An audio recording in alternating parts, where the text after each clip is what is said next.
Hi, everybody. My name is Pamela Dingle, and as you can see by my title, I have just recently taken a position with Microsoft. But just in case any of you are here to listen to the gospel according to Microsoft, the work that I've done here is work I did for my previous employer.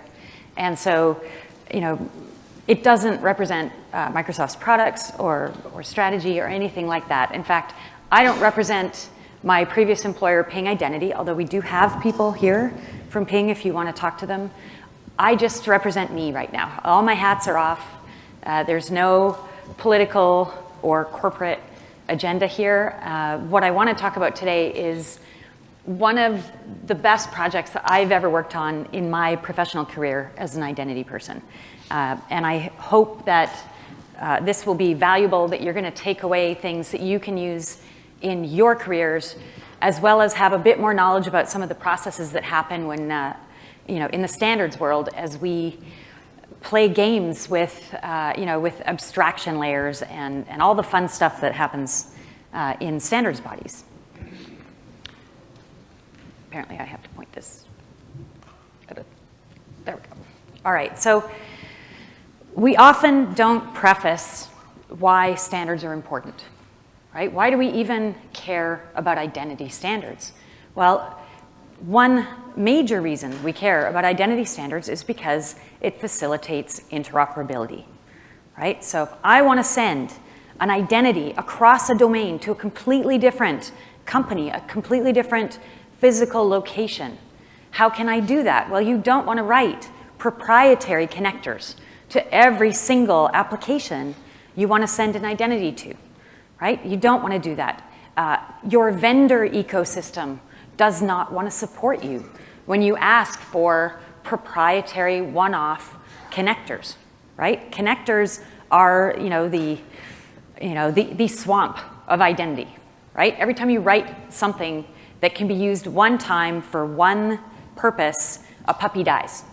So standards are meant to solve this problem, and it means you do a ton of work up front, right? You do a ton of agonizing, detailed work so that the puppies don't have to die, right? It's wonderful. Oh, come on. There we go. All right, so this brings us to open banking. If you're not familiar with something called the Payment Services Directive 2, this is an EU directive that came out, and the whole goal of this EU directive is to push competition and to push innovation in the banking space. So many banks today are black holes of account information and identity information, right? How many people here have changed banks in the last 5 years? All right, how many people here have never changed their bank? They signed up once, right? So, the legislators have recognized the fact that there are a lot of these institutions that just suck in people, and then their inertia is so great for changing that they can't, that these banks are not incented to act on behalf of the customers. They're not incented to innovate, right? Because it's so easy. It's shooting fish in a barrel. And so what PSD2 is trying to do is make it easier for people to, to take a competitive approach to their personal finances, to move things back and forth, right? To shake up the fintech industry, right? So that fintechs can initiate payments, right? So it's a deeply, fundamentally sort of dangerous and exciting and worrisome and electric type of choice to make, and it's been done in legislation. What PSD2 says is essentially that banks shall open up their APIs. This is going to get really annoying. Open up their APIs, right, so that fintechs can consume account information on behalf of their customers so that you can make payments directly to a bank using APIs rather than, for example, card processing companies, although the card processing companies, of course, can do the same thing. And the goal is to make these application programming interfaces something that are regulated by what they call competent authorities, right? So I believe it's per country, a competent authority is elected, and that competent authority is supposed to figure out the APIs that the banks in that European country are going to use. Now, here's the problem. What is an application programming interface? Right? When the European Union, or the EBA in this case, comes down and says, you will have APIs, that could be anything, right? They're not more specific than that. You will have APIs. And then it's up to these competent authorities to figure out how these banks are going to respond and be compliant, right? So this puts us, it's like a big kick has been given to everyone, right? But nobody knows what to do next. How do you respond to that kind of massive sea change legislatively when you're the technical geek in the room, right? And all of a sudden you actually have to make transactions work, and you have to actually write APIs and serve data over those APIs and do it securely. Okay, I think there we go. That's easier. So when the EBA, the European Banking Authority, put out this, what they call regulatory technical specification, they put out a paper first. They defined a bunch of roles. And these roles have direct corollaries to what we know in the identity world. So I just want to go through them very quickly, and then I intend to ignore them. The slide is here in case you need to refer to it later. But the competent authority is this entity that basically gets to make the decisions on how banks comply within a given region, right? They are designated, they're anointed, if you will. The ASPSP is the Account Servicing Payment Services Provider. I mean, it's so intuitive, right? And then you've got these trusted third parties. Now, the funny thing about this is that there's TTPs and there's TPPs. And TTPs and TPPs have just evolved to mean the same thing, right? One's trusted third parties and one's third-party providers. And I use them interchangeably. I can't, my T's and P's are just apparently not controlled by my mouth. But the other thing is that there are two use cases, the Account Information Service Provider use case and the Payment Initiation Service Provider use case. One is using APIs to initiate payments, right? Pretty straightforward. So, you've got a loyalty card at a merchant.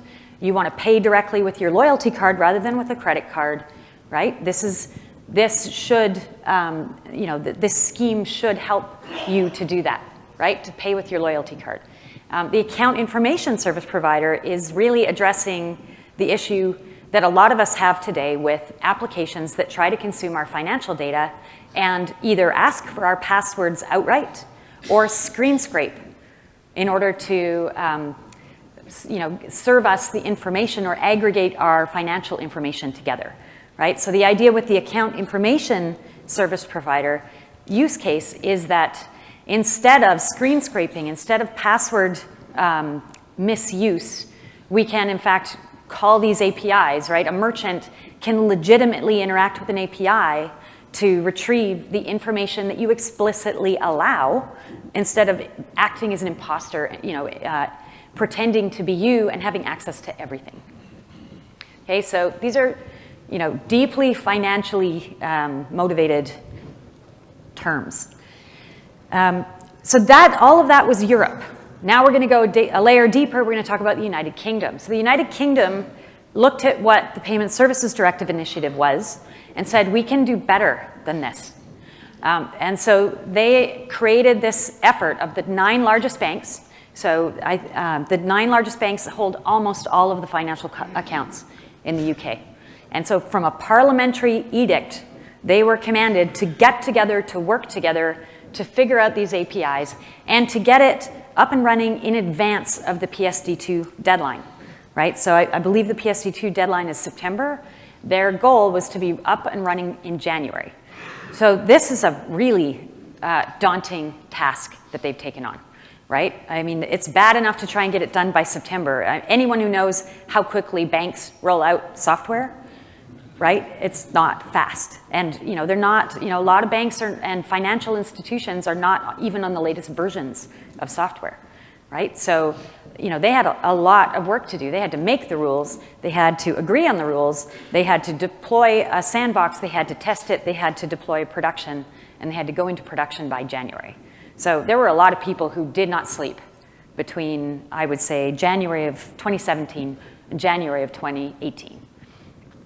The other interesting thing is that the challenger banks in the United Kingdom kind of had a head start in that they were not required to open up their APIs in January, but they were able to consume from the accounts of the main 9 banks in the UK, right? So, you know, if they can't take advantage of that, then shame on them in theory, right? So the implementation entity for this is called Open Banking UK, and that's, if you want more information on the guys and ladies who were, you know, striving for this and working together to bring it all together, that's where you need to go. This thing is just a disaster. There. Okay, so their world is way more complicated, right? They have to worry about the regulatory technical specifications coming in from European banking. They have to worry about, you know, who even is allowed to access these APIs, because that's one of the critical pieces of this edict, is it's a transitive trust model, right? Meaning the banks don't get to choose which merchants and clients are accessing their APIs. The competent authority chooses that, and that's a fundamentally worrisome thing, right? So now, you know, there's going to be clients attaching to your APIs, and you have to let them in, right? It's the user who decides whether to share their data or not your corporate policy or, you know, the contracts that you've written with your, you know, with a set of merchants or a set of applications. So the Financial Conduct Authority, you have to be registered with the Financial Conduct Authority before the open banking people will issue you the certificates and credentials that allow you to then go and start to interact with all the banks in Europe, or sorry, in the UK, right? So there's a lot of people, there's a lot of moving parts, there's a lot of politics, there's a ton of policy, there's all these things, right? But the great part is that we, as geeks, we don't have to care about all that. So what we need to care about is, how is this going to be secured? And that was not a given when we started this process. So there were, the Open Banking Group brought in a few standards experts to try to help them stay on the path.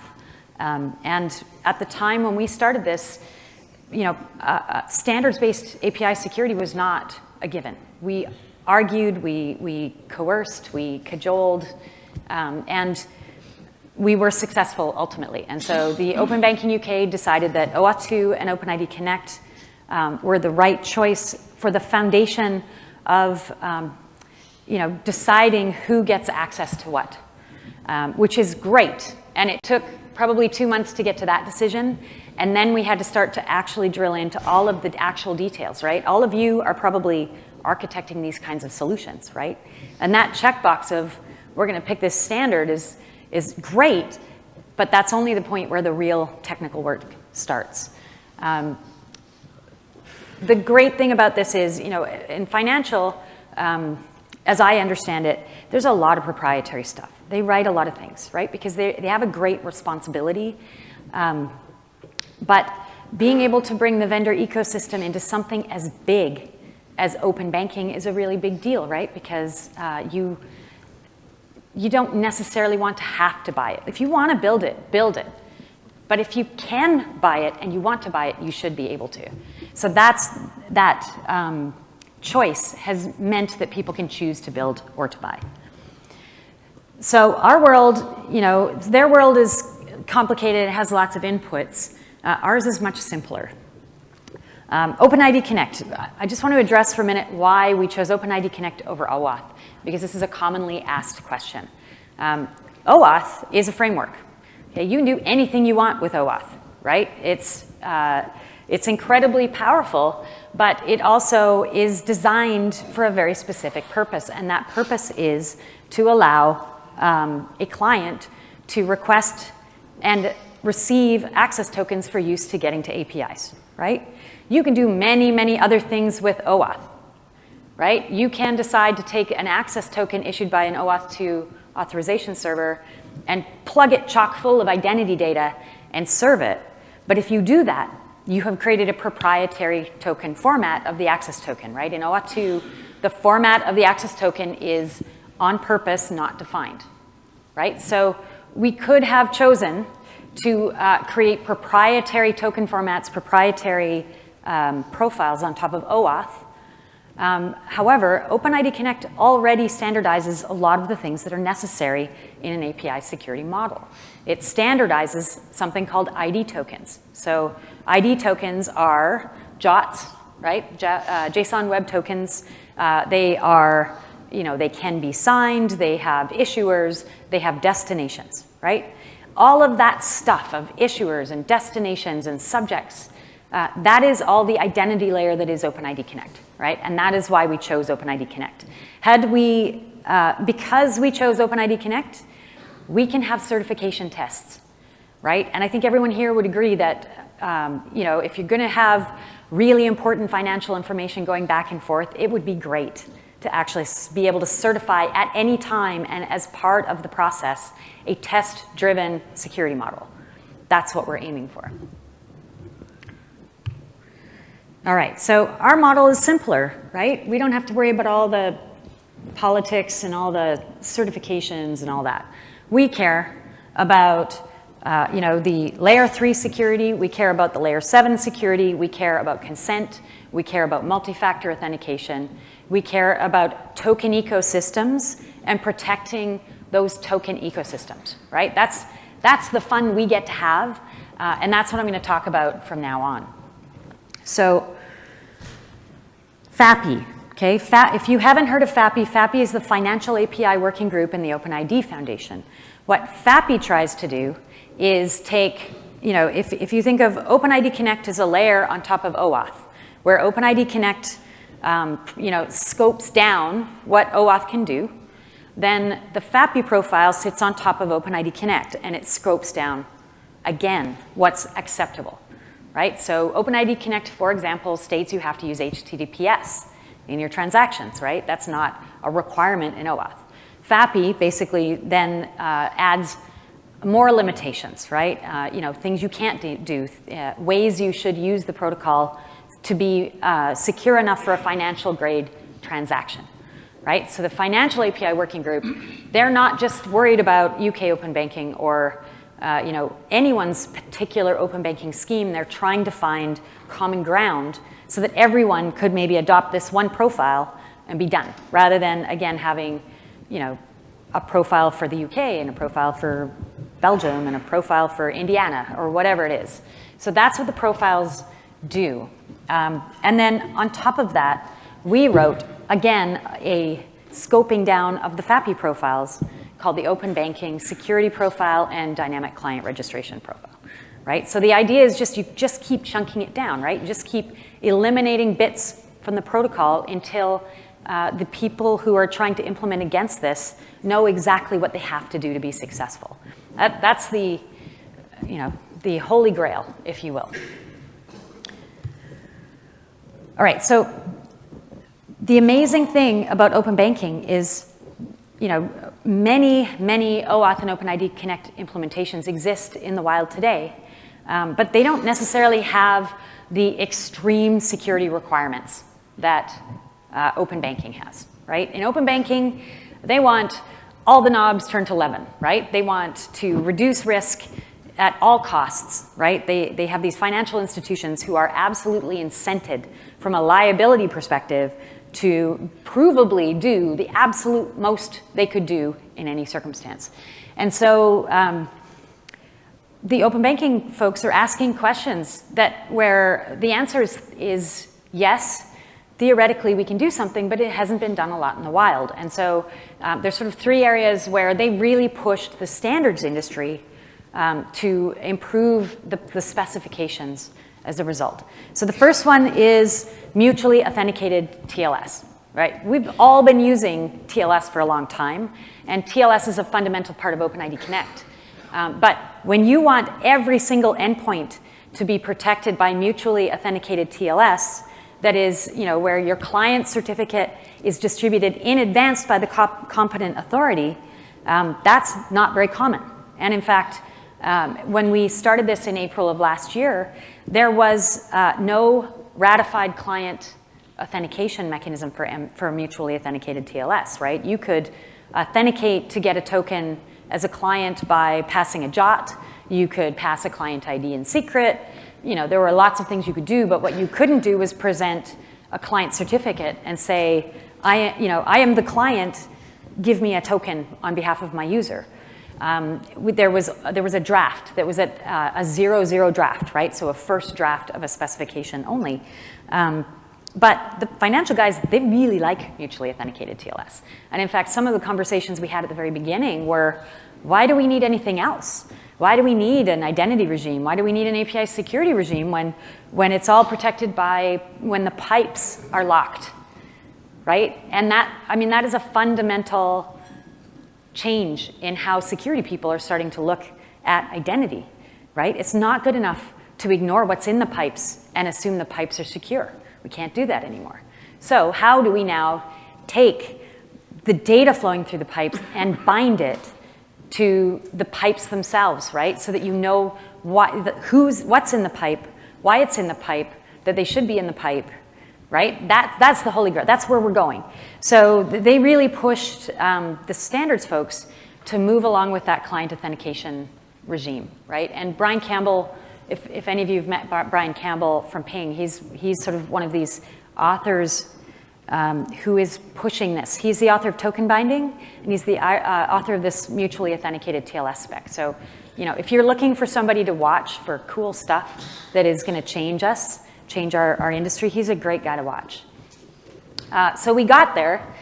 We had to pick some stuff in the meantime, right? We had to decide that the layer 3 stuff would happen, but it would be implicit security at the beginning, meaning that your SSL gets terminated by whatever, your F5, your SSL terminator, and then you're going to set headers, for example, that's going to communicate the certificate identity through to your identity system. But as far as your identity system is concerned, it's still expecting a client ID and a secret, right? So it's really an implementation detail to correlate the identity that's conveyed in the certificate to the identity that's provided in the protocol, if that makes any sense. So this is an area where we're still working today. The next one is intent, right?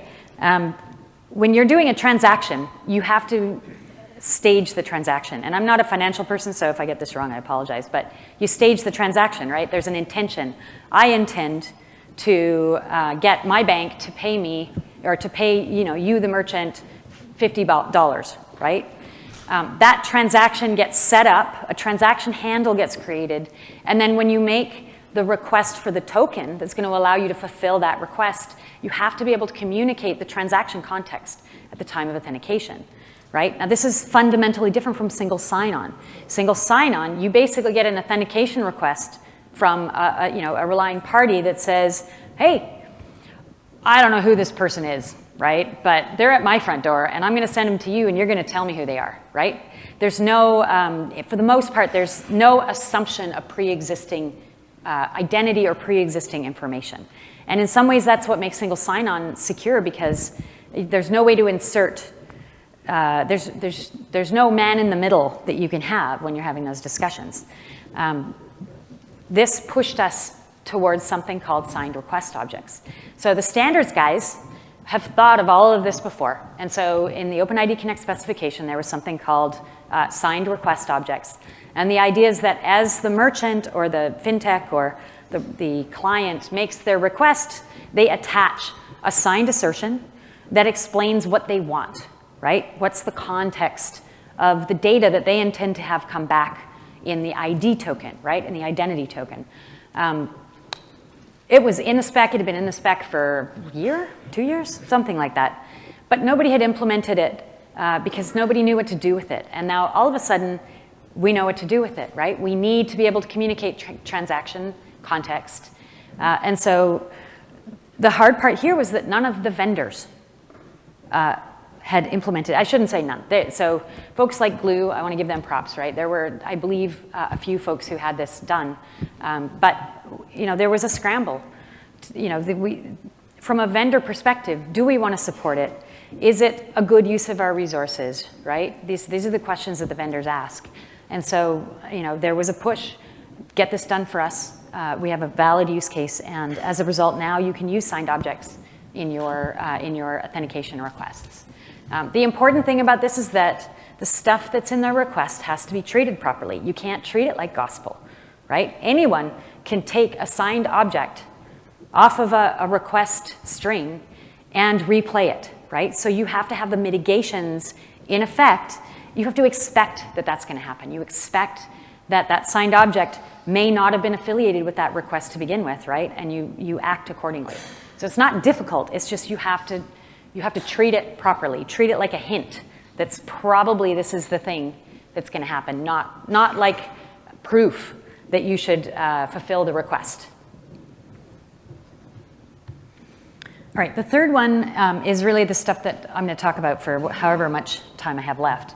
And that is transitive trust at scale, right? This idea that, in enterprise, we generally deal with bilateral federation agreements, right? I want to go to Salesforce, right? I configure essentially a 747 that flies my users to Salesforce, right? I know who they are. I've signed a license agreement. I'm probably paying them money, right? The lawyers are happy. What open banking is a transitive trust scheme in that the competent authority is making decisions that affect how the banks, how the financial institutions and fintechs can do their business, right? And not only that, it's happening at massive scale, right? So how many applications do you think over time are going to be interested in registering at a given bank in order to consume this identity information? Right? It could be thousands, it could be tens of thousands. If there's interoperability across all of Europe, right? And any client that can register at any competent authority can come to Royal Bank of Scotland, right? And try to interact on behalf of a customer. We're talking about a massive scale. And this is just one example. I mean, this is sort of the easy example of transitive trust at scale because you've got IoT systems, right? You've got mobile instances. Right now, when you have a mobile app, they tend to not have, every instance of a mobile application tends to not have its own identity, right? It's an instance, and you can't really tell the difference between an instance of a mobile app on this phone and an instance of a mobile app on that phone. Well, that's clearly going to change, right? Because we are getting into this AI, big data world where we want to run calculations, right? So we will be moving to a point where your Facebook app has an identity and can be tracked. And the user that app is acting on behalf of has an identity and can be tracked, right? All of this transitive scale stuff becomes critical for the future of our sort of app-based ecosystem. So what we did with this is, the open banking folks had to get things working fast. And so they needed a way for the right clients, the right developers to be able to show up at a bank and get client credentials in order to perform access token interactions. So they came up with two models. One is the iterative manual option, which is you're going to log into a portal, you're going to use your developer credentials to log into a portal, and what you're going to download is an assertion. And that assertion basically says, the software or the client am allowed to go to any bank in the United Kingdom, right? That's sort of the valet ticket that you're being assigned in order to go take it to all the different banks. That doesn't scale. Clearly that doesn't scale. And not only that, it introduces a huge amount of human error, right? So now if the guy, your developer guy gets fired or goes to a different company or, has a bad day, you can have errors introduced into this process. You have people downloading assertions as, in theory, files or strings. And what are they going to do? They're going to save it to their desktop, right? And what does that mean? So dynamic client registration is the second piece that the open banking folks have opted for. And there's a protocol called RFC 7591 that defines how you as an entity, as a software company or a client, a fintech, can simply call a script that's going to make an assertion, right, that you are a valid, anointed software entity, and you're going to get back client credentials to go to the bank, right? So if you want to register your software at 1,000 banks, right, you should be able to do that in 30 seconds if you're using dynamic client registration, and if it's standardized properly across all those banks.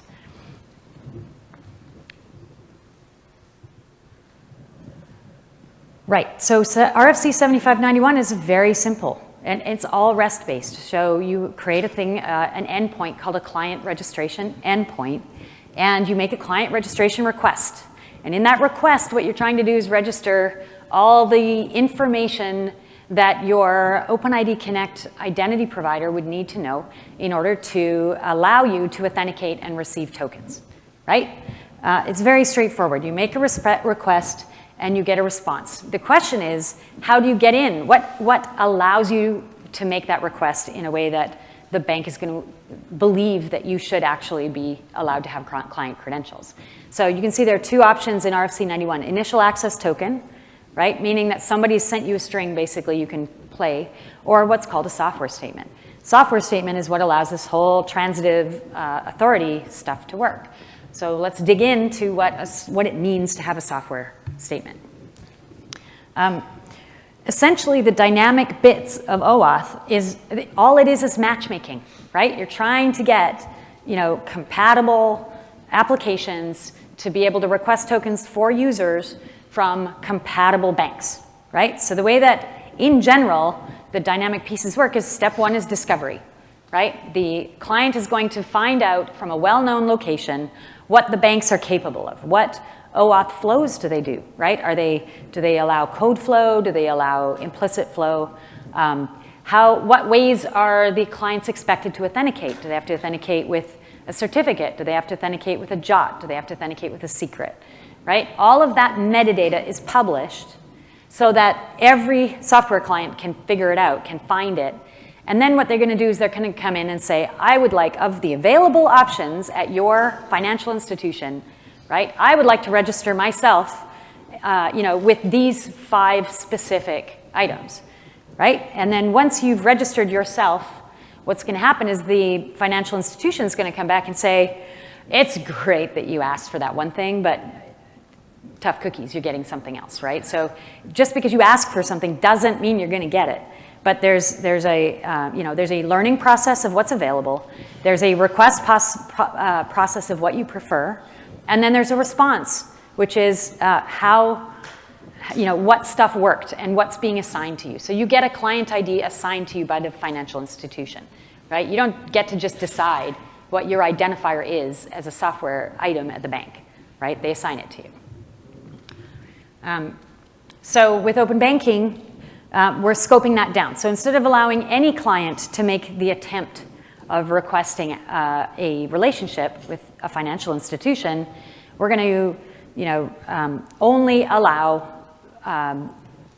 software and clients with this software assertion, right, software statement to come in. So the assertion that the open banking folks created, they took a business approach to the assertion. So to them, it's a structured formal document, right? So this document is issued by Open Banking Limited, and it basically describes 50 different things about the software that's been registered, the organization that owns the software, right? The expiry dates, the policy, the privacy policy, the terms of service, links to all of that. So to them, it is a legal document. And this is where we ran into some issues, because they had a very specific idea of how they wanted to describe themselves and their relationship to the organizations and software that were going to be in use. Well, it wasn't compatible with the specific schema of how clients can request for and respond to access, at an OpenID Connect level. right? So I'm going to skip through that. So these are the challenges that we ran through when we try to make this actually work, right? The RFC 7591 cares about things like your callback URLs. It cares about things like your token authentication method. It cares about, all of the deeply geeky protocol things that you need to register so that the actual interactions can occur are there. But because the schema was different, what that meant is we had to write in the profile, in the open banking profile, a lot of mapping, right? So let me give you an example here. The open banking software assertion talks about software redirect URLs because they are actually in the assertion registering a JSON web key set for both themselves and for the organization, right? So they changed the names to software redirect URIs, right? Which sounds like not a big deal. As a human being, you can kind of map, right? That redirect URIs in the protocol and software redirect URIs are going to be the same. But then you get into the misery of what it means to write actual specs, which is, well, what if those two things are both there and they're different? What if those two things are only in the request, but they're not in the assertion? Which one wins, right? You get into this nasty, nasty world of edge case planning. And that's really where we had some interesting problems.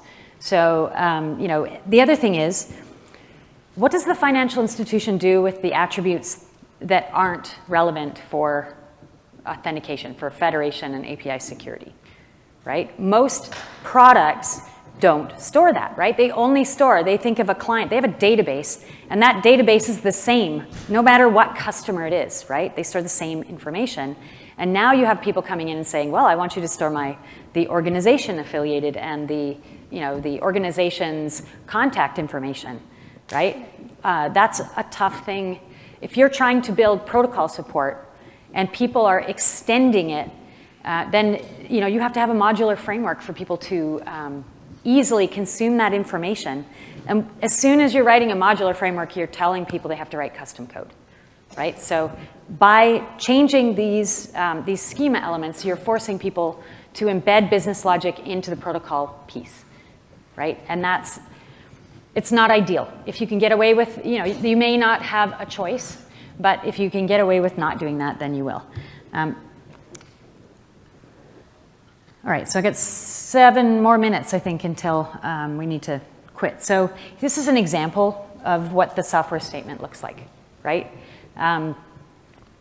It's a very smart document. It's just tough for us. So I'm going to skip to this one. So this is this is the second piece that was really, really tough about dynamic client registration and open banking. Like I said, the financial guys, they want everything tied in bows, right? They want every single detail nailed to the wall so that there's no liability. The way that RFC 7591 works is that it's a post, right? It's a JSON object, an unsigned JSON object posted, and then it may contain a signed object, which is the software statement. Well, what the financial guys want is they want 2 assertions, not 1 assertion, 2 assertions. They want the thing that's posted to be an assertion signed by the software company, by the organization, and they want that to contain a software statement, which is an assertion signed by open banking, right? It's not a bad idea. It's not a bad request, right? Because now you have to demonstrate, right? The people who create the first request are essentially demonstrating that they have possession of the web key that is registered for them at open banking, right? And they're also demonstrating that they have possession of this assertion that's going to enable them, or anoint them as capable of getting in. But it's not compliant, right? It's smart, it makes sense, but it is not what RFC 7591 does. So the problem with this is now any vendor who's written a compliant solution for 7591 can't service this scheme, right? And so that's, we brought that back as the industry. We brought that back to the open banking guys and said, there's consequences to this action. And the decision that was made was that because so many vendors hadn't yet written their dynamic client registration pieces, that it would be okay to ask them to take one more step. So it's a tough one, right? And if you go through this, there's a ton of stuff that's tough. So the software JWKS endpoint in the assertion has to map to the JWKS URI. It's a developer problem. All right, so those were the challenges. I want to talk really quickly about what went well. The open banking guys were very open to industry support and to industry guidance. They could have done this all behind closed doors, right? Had their little conference and walked away, but they didn't. They brought people in to get outside influence, and I think that's really amazing. Not all of the competent authorities have done that. Some of them have come up with completely proprietary schemes. So if you want an example of how to run a developer network, I think they've done an excellent job of this, and the links are here, right? So you can find them in the presentation. Okay, the question is now, what's next? So we made some really good strides, but we're not done, right? Dynamic client registration isn't done. The open banking profile has problems, and we have to fix it. So what are we going to do? Well, the first thing that the open banking folks are going to have to figure out is what can be called headless operation. So it's great if you're using OpenID Connect on a computer or on a mobile device, but what if you're at a gas pump, right? There's no browser. How do you make this work without a browser, right? It's a fundamental requirement. And what we don't want is for all the different competent authorities to have no choice but to come up with a proprietary solution, right? So the interesting ways of combining existing standards are sort of the next step. So how can your card be a FIDO authenticator so that when you tap your card on the PayWave indicator, right, you get a cryptographically provable transaction, right, that then gets chained into a cryptographically linked token and assertion, right, coming down cryptographically provably related pipes. That's what we need to do next. So client-initiated back-channel authentication is a little-known specification that may end up coming to the forefront here. It was written by the Mobile Connect folks, so to basically allow mobile network operators to be able to authenticate phones on the network. It may be the next sort of frontier, and if you're interested in the specs piece, CIBA is something you should take a look at. And then, of course, the proof of possession, binding, token binding, certificate binding, making the pipes and the data in the pipes be related to each other so that you can't have the tokens without the pipes, right? And you can't have the pipes without the tokens. That's what we're trying to get to. And then the last thing is we need an actual industry profile. So we've written this open banking profile. It is deeply linked to open banking assertions, open banking schema. We need this to become an industry standard. How can any authority issue an assertion that contains information that can be pulled out and turned into an identity provider client record? All right, and last one, the things that I care about too are how this can apply to you. So if you're still in the world where you don't have any API security, right? If you're still in a world where on every API fetch, your username and password of your users is being passed, you need to fix that, right? And you don't have to do it fancy the way the open banking guys do, but you need to fix that fundamental flaw. If you're not using tokens, then what that means is that every API endpoint you own is a potential harvesting point for your users' credentials, right? And if any one of those APIs starts to save the credentials that are coming in, then you've got a breach on your hands, right? So that is, to me, is your fundamental number one thing you should be looking at. And if you can get away from not only sending passwords over the wire for users, but if you can get away from storing secrets for your clients, right? Through use of things like JOT private, where instead of sending a client ID in secret or using an API key, you can send an assertion, right? Based on a signature so that your client's key never goes over the wire. That's another just simple step to try to move towards this knobs turn to 11 world. So with that, I will leave you. And one other thing, if you're interested in the standards world, if you want to make it better, come join us. The more people that are there, the better experience is brought to the design of these standards, and the less pain you feel when you have to implement them. And I will leave you with that. Thank you very much. There's some information here.